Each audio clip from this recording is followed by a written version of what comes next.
Hello, I'm Pastor Emmanuel Adjei, and I welcome you to your daily walk with God.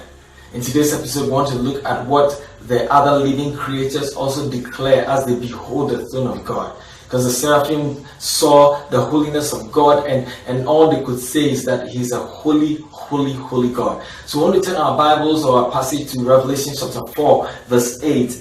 And the Bible says that the four living creatures, each one having 6 wings, were full of eyes around and within, and they do not rest day or night, saying, Holy, holy, Lord God Almighty, who was and is to come.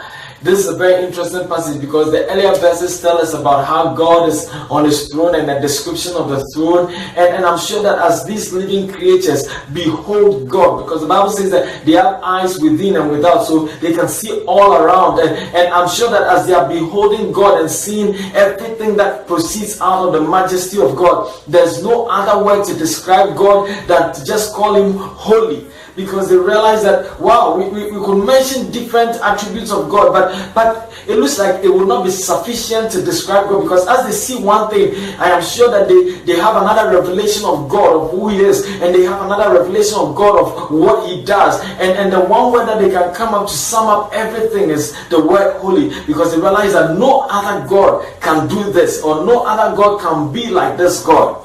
And the Bible says that He is the one who is, who was, and who is to come. It takes us back again to the passage in Revelation chapter 1 verse 8. So these living creatures are seeing God, and they see a God who cuts across time, space, and dimension and does not change. He's the same God yesterday, today, and forever. And they see that this God doesn't change, yet the things, the revelation about Himself keeps on increasing, and there's more to know about this God. And they sum up in their words and they say, Holy, holy, holy.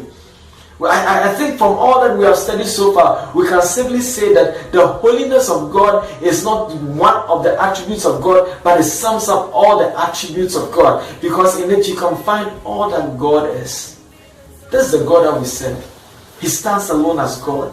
He is incomparable to any other being. And that is why you and I must have our worship rise unto this God. And we join with these living creatures and we also cry, Holy, holy, holy.